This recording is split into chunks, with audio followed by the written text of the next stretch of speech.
Shalom, kembali berjumpa dalam program Bible Study Online CK7.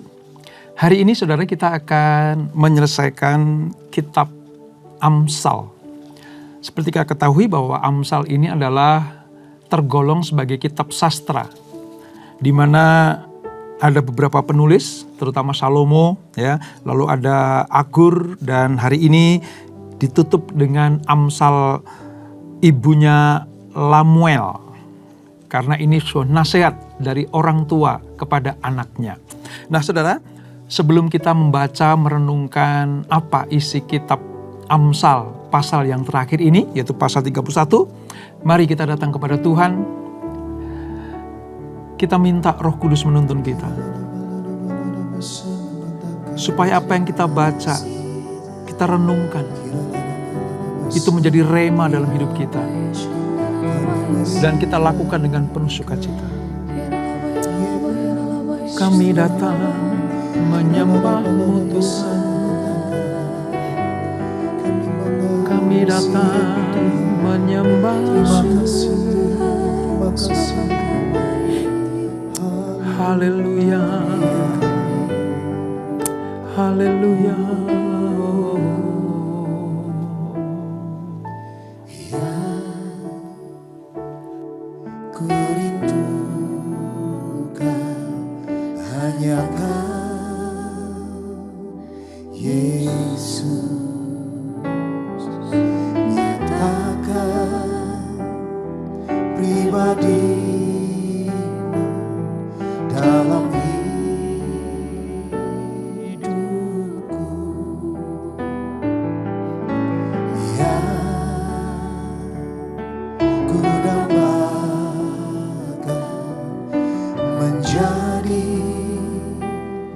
Seperti Kau Yesus di dalam perkataan, pikiran, perbuatan, menjadi seperti Kau Yesus, menjadi seperti Kau Yesus, menjadi sempurna dalam seluruh hidupku.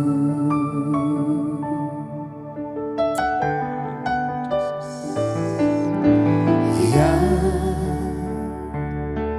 ku rindukan hanya Kau Yesus, nyatakan pribadi-Mu dalam hidupku.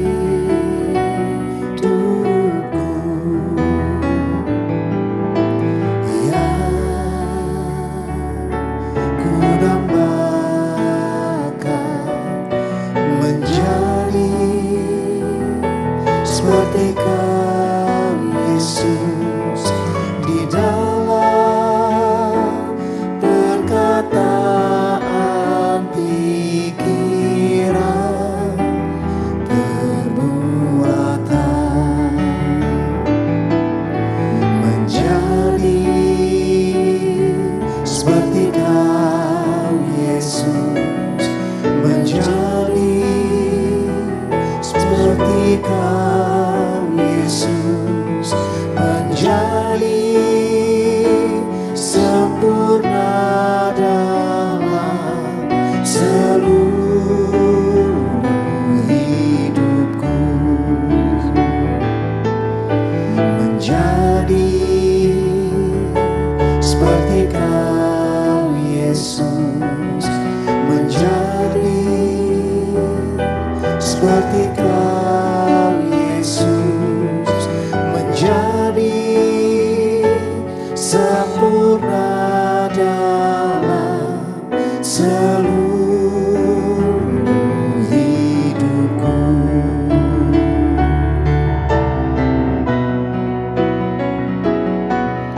Menjadi seperti Kau Yesus,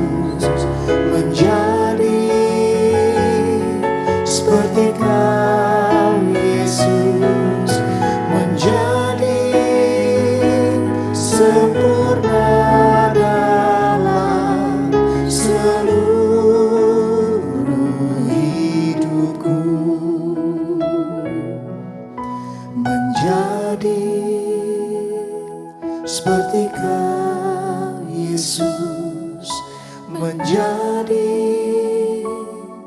seperti Kau Yesus menjadi sempurna dalam seluruh hidupku, dalam seluruh hidupku, dalam seluruh hidupku.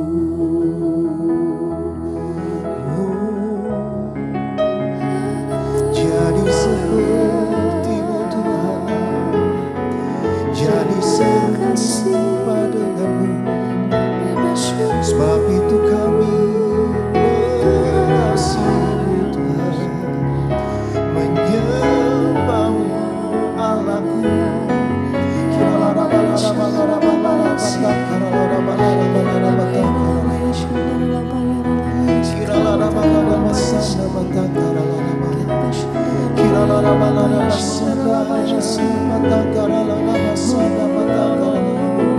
Merenungkan setiap janji-janji-Mu Tuhan, merenungkan setiap firman-Mu, ya Allah. Terima kasih Tuhan, terima kasih. Ku renungkan firman-Mu siang dan malam, ku pegang perintah-Mu dan ku lakukan. Engkau tahu ya Tuhan, tujuan hidupku hanyalah untuk menyenangkan hati-Mu. Ku renungkan firman-Mu siang dan malam, ku pegang perintah-Mu dan ku lakukan. Engkau tahu ya Tuhan, tujuan hidupku hanyalah untuk menyenangkan hati-Mu.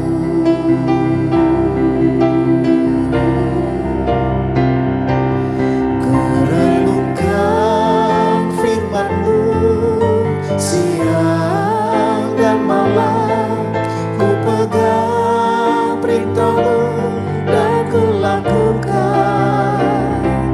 Engkau tahu ya Tuhan, tujuan hidupku hanyalah untuk menyenangkan hati-Mu. Ku renungkan firman-Mu siang dan malam, ku pegang perintah-Mu dan ku lakukan.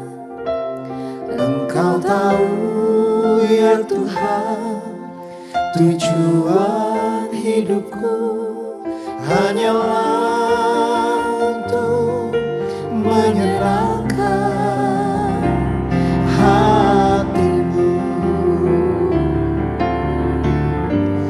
menyenangkan hati-Mu,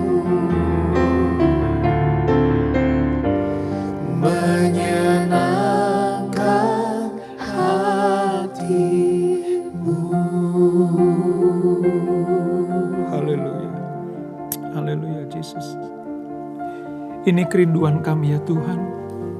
Kami selaraskan dengan kehendak-Mu, supaya hidup kami hanya mau menyenangkan Engkau. Lewat firman yang kami cintai, firman yang kami renungkan setiap kehidupan kami hari lepas hari. Khususnya dalam Bible Study Online CK7 ini. Biar firman ini hidup dalam kehidupan kami ya Tuhan. Terus dituntun, dibimbing, disertai oleh kebenaran-kebenaran-Mu. Maka hidup kami akan menyenangkan Tuhan. Dan kami percaya kalau Tuhan disenangkan, berkat-Nya juga mengalir buat kami semuanya. Terima kasih Bapa. Kami melanjutkan pembelajaran kami, urapi Tuhan. lewat kuat kuasa Roh Kudus. Di dalam nama Yesus, mari yang siap belajar firman Tuhan, sama-sama kita katakan amin. Kita akan membaca dari Amsal pasal yang ke-31, saudara, pasal terakhir dari kitab sastra ini di buku Alkitab kita, halaman sekitar 713. Ada 2 perikop yang akan kita pelajari, yaitu tentang nasihat seorang ibu kepada anaknya, dalam hal ini kepada Lemuel. Lalu yang kedua, puji-pujian untuk istri yang cakep. Nah, seperti apa isi terakhir dari pasal di Amsal 31 ini, saudara? Mari kita baca bersama-sama. Demikian firman Tuhan. Inilah perkataan Lemuel, raja Masa yang diajarkan ibunya kepadanya. Apa yang akan kukatakan anakku, anak kandungku, anak nazarku? Jangan berikan kekuatanmu kepada perempuan, dan jalanmu kepada perempuan-perempuan yang membinasakan raja-raja. Tidaklah pantas bagi raja, hai Lemuel, tidaklah pantas bagi raja meminum anggur, ataupun bagi para pembesar mengingini minuman keras. Jangan sampai karena minum ia melupakan apa yang telah ditetapkan, dan membengkokkan hak orang-orang yang tertindas. Berikanlah minuman keras itu kepada orang yang akan binasa, dan anggur itu kepada yang susah hati. Biarlah ia meminum dan melupakan kemiskinannya, dan tidak lagi mengingat kesusahannya. Bukalah mulutmu untuk orang yang bisu, untuk hak semua orang yang merana. Bukalah mulutmu, ambillah keputusan secara adil, dan berikanlah kepada yang tertindas dan yang miskin hak mereka. Ini bagian pertama dari pasal 30 kitab Amsal ini, saudara. Jadi Lemuel mengambil nasihat ibunya, dimasukkan di dalam Amsal ini. Lalu sekarang perikop yang kedua, puji-pujian untuk istri yang cakap. Istri yang cakap siapakah akan mendapatkannya? Ia lebih berharga daripada permata. Hati suaminya percaya kepadanya, suaminya tidak akan kekurangan keuntungan. Ia berbuat baik kepada suaminya dan tidak berbuat jahat sepanjang umurnya. Ia mencari bulu domba dan rami dan senang bekerja dengan tangannya. Ia serupa kapal-kapal saudagar. Dari jauh ia mendatangkan makanannya. Ia bangun kalau masih malam, lalu menyediakan makanan untuk seisi rumahnya dan membagi-bagi tugas kepada pelayan-pelayan perempuan. Sampai di sini pembacaan kita, saudara, di pasal-pasal di ayat-ayat berikutnya itu nasihat bagaimana kepada anak-anak Tuhan supaya pertama menjadi istri yang cakap. Yang kedua, suami bangga kalau memiliki istri yang cakap, seperti yang diuraikan di pasal terakhir kitab Amsal ini, saudara. Nah, saudara, nats apa yang kita baca ini merupakan sebuah nasihat dari seorang ibu kepada anaknya. Dalam hal ini, Raja Lemuel. Ya, sama seperti di pasal 30, bagaimana Raja Agur menulis Amsal 30. Raja Lemuel ini berasal dari Masa. Ya, seperti Agur juga dari Masa, Lemuel juga dari Masa. Nah, Masa adalah suatu suku bangsa di sebelah Arabia Utara. Wilayah utara dari wilayah Arab sana, saudara. Ini sebenarnya suku bangsa kafir dari keturunan Ismail. Kalau kita kembali ke Kejadian pasal yang ke-24, kita akan temukan itu, saudara. Nah, Lemuel ini seorang raja bangsa kafir tadi, keturunan Ismail tadi. Namun, karena pentingnya nasihat dari ibunya, maka masuk ke dalam kanonisasi Alkitab ini, saudara. Nasihat-nasihatnya ya, itu ditempatkan, diberikan kepada dia oleh ibunya. Lalu dikumpulkan dan dimasukkan ke dalam kitab suci bangsa Israel ini. Saudara bisa bayangkan itu. Allah mengizinkan orang-orang non-Israel menuliskan tentang kebijakan, tentang hikmat, tentang kehidupan yang berkenan kepada Tuhan. Ini juga hal penting yang pantas masuk di dalam kitab suci orang Ibrani itu. Nah, ini sedikit tentang asal-usul Lemuel itu siapa.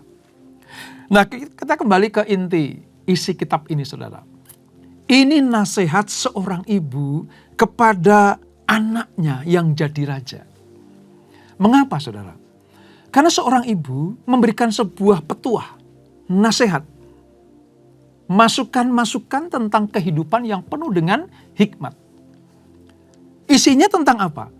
Seorang pemimpin harus bijaksana, adil, bertindak arif, dan hidup benar.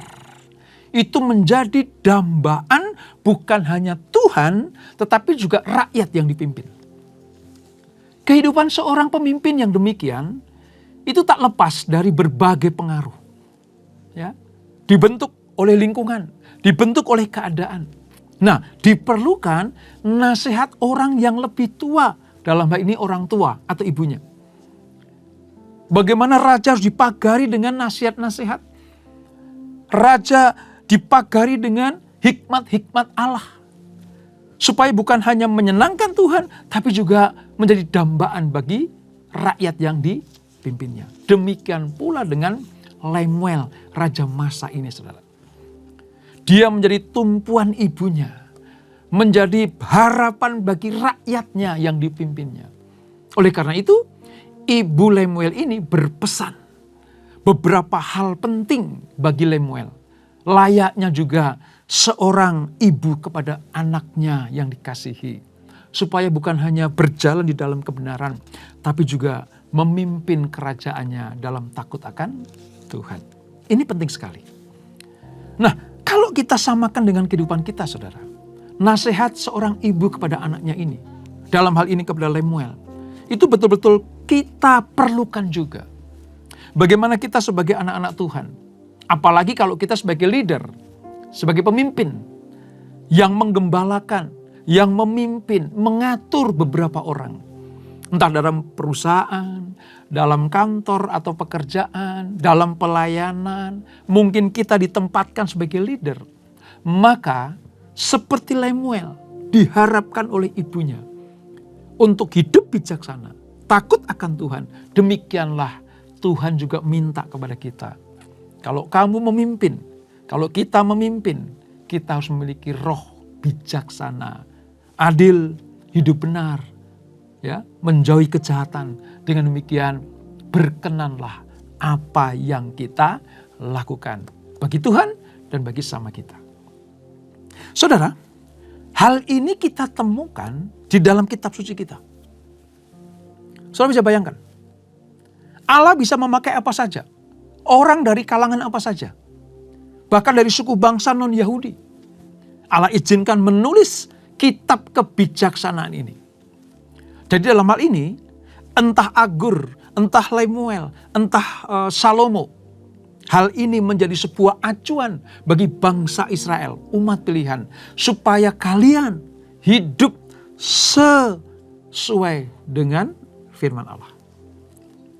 Allah mencari orang-orang yang memiliki pemikiran, memiliki hikmat dan kebijaksanaan, untuk bukan hanya bagi dirinya berjalan dalam takut akan Tuhan, tapi juga penting untuk diajarkan kepada orang lain. Ini kita temui di Amsal pasal 31 ini, saudara. Luar biasa. Ini penting buat kita semuanya.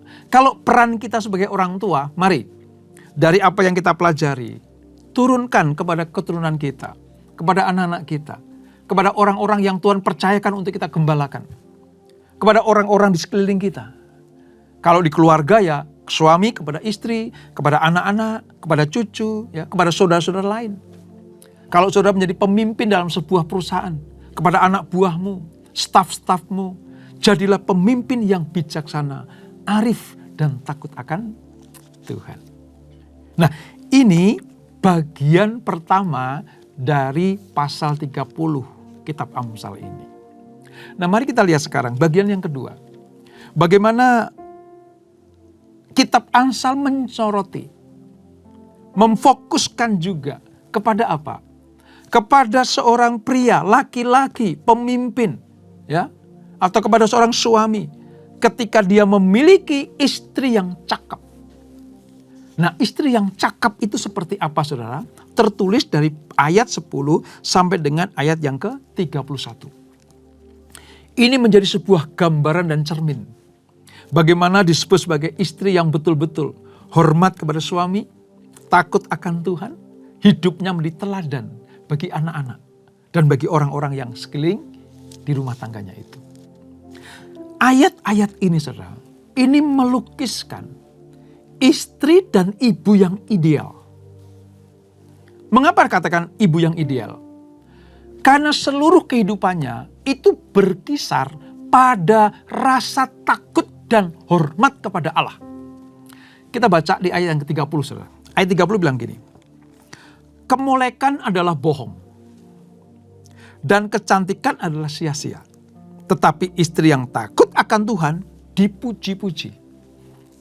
Mungkin saudara bertanya, Pak, kalau begitu istri cantik itu nggak perlu ya, nggak penting ya? Saya katakan, penting, perlu, ya, nggak salah, nggak berdosa. Istri mempercantik diri, suami mendapatkan istri yang cantik, itu tidak salah, tidak berdosa, saudara. Tetapi kalau kecantikannya saja yang diandalkan, kemolekannya saja yang diutamakan, maka itu tidaklah menjadi tujuan utama dari keluarga Kristen. Sebab istri yang takut akan Tuhan, hormat kepada Tuhan, itulah yang terutama. Sekali lagi ya, tidak melarang orang cantik. Tidak berdosa orang mempercantik diri. Tetapi selain cantik tampilannya, selain elok, rupawan, disertai dan dilengkapi dengan rasa takut akan Tuhan, itu baru kesempurnaan. Sebab begini, Allah sedang mencari orang-orang yang hidupnya itu sepadan dengan firman, selaras dengan kehendak Tuhan. Buat apa mengutamakan hal-hal yang lahiriah, sementara yang di hati dan batiniah ini tidak dipercantik, saudara. Makanya ada perkataan bahwa istri yang cantik itu kalau dalam zaman modern ini, saudara, adalah memiliki inner beauty. Artinya sesuatu dari dalam itu memancar keluar. Tidak terlalu rupawan, nggak terlalu molek amat. Tetapi kalau punya inner beauty, kecantikan dari dalam, kemolekan dari dalam, yang dilandasi atas takut akan Tuhan, itu bukan hanya disukai banyak orang, tetapi juga suaminya bangga. Suaminya bangga. Nah, kecantikan dari dalam itu, apa sih yang menjadikan dia menjadi orang yang berhikmat, elok, istri yang cakap? Mana buktinya istri menjadi istri yang cakap? Seperti apa? Ya, ditulis dalam Amsal ini. Dia berbelas kasihan kepada mereka yang mengalami kekurangan. Itu ayat 19 sampai 20. Seorang istri yang cantik, kalau dia memiliki rasa belas kasihan kepada orang yang berkekurangan. Dia setia, penuh kasih, memperhatikan dan melayani seluruh isi rumah tangganya. Keluarga diutamakan dibanding hal-hal yang lain. Tentunya Tuhan juga diutamakan. Gitu. Kriteria istri yang cakap adalah kalau dia bisa diandalkan. Istri yang cakap adalah istri yang berhikmat, memiliki kebijaksanaan, kemampuan untuk melakukan tugas-tugasnya, dan itu membanggakan Tuhan, membanggakan suami dan seluruh isi rumah tangganya. Mengapa sampai Alkitab kita, kitab suci kita ini memberikan sebuah uraian tentang istri yang cakap, saudara? Karena bagi Tuhan, pendamping seorang suami itu harus betul-betul takut akan Tuhan. Dalam hal ini, nasihat ibunya Lamuel ini memberikan sebuah pemaparan. Hei anakku, hei anak kandungku, kalau engkau memiliki istri yang cakap, maka kehidupanmu akan berbahagia. Mungkin Lemuel tanya, Ma, ibu, istri yang cakap seperti apa? diuraikan, saudara. Diuraikan. Tadi, di antaranya adalah penuh belas kasihan. Lalu apa? Dia cekatan. Dia ringan tangan untuk melayani suami dan keluarganya. Itu istri yang cakep. Itulah sebabnya, maka Allah menempatkan seorang istri atau wanita, perempuan itu sebagai penolong bagi suaminya. Ingat Kejadian pasal yang kedua ayat 18. Adam diberi Hawa sebagai penolong yang sepadan. Ini berarti bahwa seorang istri mempunyai pengaruh yang cukup besar terhadap suaminya. Karena itu dia sebagai penolong. Nah, bagaimana dia bisa menjadi penolong yang baik bagi suaminya kalau hidupnya tidak bijaksana? Kalau hidupnya tidak penuh dengan hikmat? Kalau hidupnya tidak berfungsi sebagaimana mestinya? Bagaimana istri disebut cakap kalau dia tidak melayani dengan segenap hati? Mungkin saudara tanya, Pak, apakah ada istri yang menjerumuskan suami? Oh, banyak, saudara. Mempengaruhi suaminya hal-hal yang negatif. Selalu hidup dalam rasa kekurangan. Tidak pernah mengucap syukur atas hasil yang dibawa oleh suaminya. Sehingga apa? Memberikan sebuah masukan-masukan. Supaya apa? Supaya suaminya menghasilkan hasil yang besar. Memuaskan istri. Ya, hidup dalam kepura-puraan. Foya-foya. Hedonisme. Ini merupakan tragedi bagi seorang suami kalau memiliki istri seperti itu. Maka pantaslah Ibu Lemuel memberikan sebuah gambaran. Anakku, kalau cari istri, kalau cari pendamping, ya, carilah istri yang cakap. Hei para istri, layani suamimu, layani anggota rumah tanggamu. Kamu disebut sebagai permata bagi keluargamu. Sebab banyak sekali, saudara, istri-istri itu menjerumuskan suaminya. Cenderung kehidupannya menuju kepada hal-hal yang negatif. Sebagai contoh ya, Salomo itu penuh hikmat. Salomo itu penuh kebijaksanaan. Hidupnya dilimpahi dengan hikmat ilahi. Dia mengatur kerajaannya dengan luar biasa. Dikagumi oleh bangsa-bangsa. Sampai ratu negeri Sheba, jauh dari wilayah Afrika, datang ke Yerusalem. Hanya pengen lihat betapa dahsyatnya pemerintahan Salomo. Tapi sayang, Salomo dikelilingi oleh perempuan-perempuan, istri dan gundik yang jumlahnya kalau dalam Alkitab disebut 1000. Tapi sebenarnya lebih daripada itu. Kata 1000 itu bukan nominal yang asli. Kata 1000 artinya tidak terhitung banyaknya. Apa yang terjadi? Perempuan-perempuan yang mengelilingi Salomo menjerumuskan raja ini, saudara, untuk jauh dari Tuhan. Untuk hidup menjauh dari kehendak Allah. Dengan cara apa? Memuja berhala para istrinya itu. Bahkan Salomo memfasilitasi tempat pemujaan berhala bagi para istrinya. Ini yang menyakiti hati Tuhan. Ini yang membuat Salomo itu jatuh dalam dosa penyembahan berhala. Nah, yang ditakutkan Ibu Lemuel itu seperti ini. Jangan sampai kamu terjerat oleh wanita, oleh perempuan yang tidak takut akan Tuhan. Oleh sebab itu, istri yang cakap itu membawa, membimbing, menolong suaminya untuk hidup dalam kebenaran.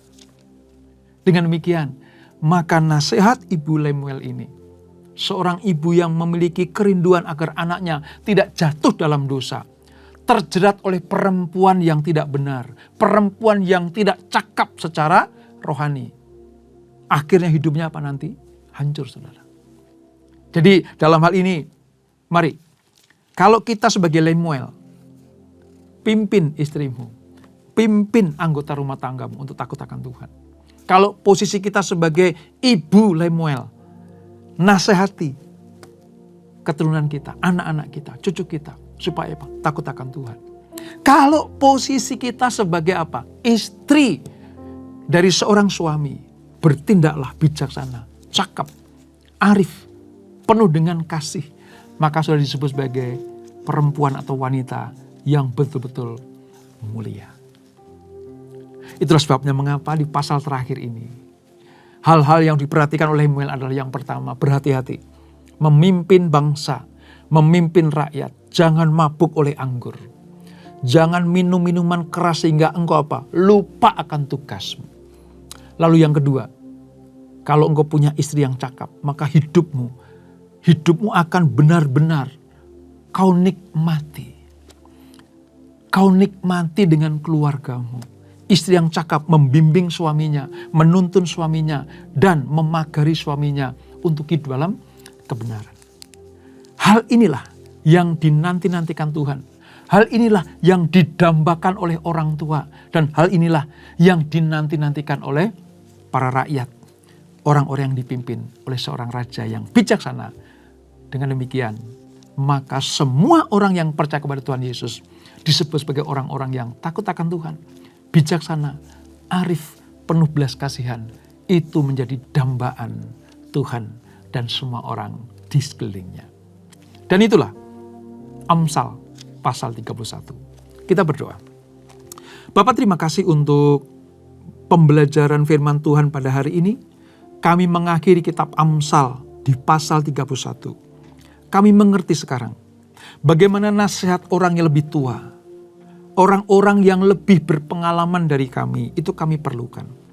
Seperti Ibu Lemuel memberikan nasihat kepada anaknya supaya hidup bijaksana, menjadi pemimpin atau raja yang takut akan Tuhan. Tidak mabuk oleh anggur, sehingga dia tidak bisa cermat untuk memimpin bangsanya. Tidak mabuk oleh anggur, sehingga dia lupa diri.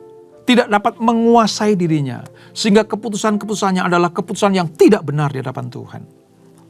Dan bagaimana istri yang cakap menurut kriteria firman Allah, penuh belas kasihan, arif, bijaksana, menjadi penolong bagi suaminya, menjadi pahlawan bagi anak-anaknya, selalu tersedia kehidupannya bagi orang yang dilayaninya. Terima kasih Bapak. Ini tidak mudah bagi kami untuk mempraktekkan, tapi kami percaya Roh Kudus yang akan membimbing kami. Oleh sebab itu, tuntun kami ya Tuhan, ajar kami untuk hidup bijaksana, untuk hidup dalam takut akan Tuhan, supaya hidup kami mencerminkan kasih karunia, mencerminkan kebaikan Tuhan, mencerminkan terang ilahi itu dimanapun kami berada. Berkati kami Tuhan, berkati kami semuanya. Sebelum kami berpisah, kami siapkan hati kami terima berkat yang daripadamu. Kekasih-kekasih Kristus arahkan hatimu pada Tuhan. Terimalah berkat kasih anugerah dari Allah Bapa yang berlimpah-limpah. Di dalam anak yang tunggal Tuhan Yesus Kristus. Dan persekutuan yang manis dan Roh Kudus menyertai kita semuanya. Mulai saat ini sampai Maranatha. Yesus datang yang kedua kali menjemput kita semuanya. Bertemu di awan-awan yang permai. Menikmati kemuliaan kekal sampai selama-lamanya. Yang diberkati. Sama-sama kita katakan amin. Tuhan Yesus memberkati.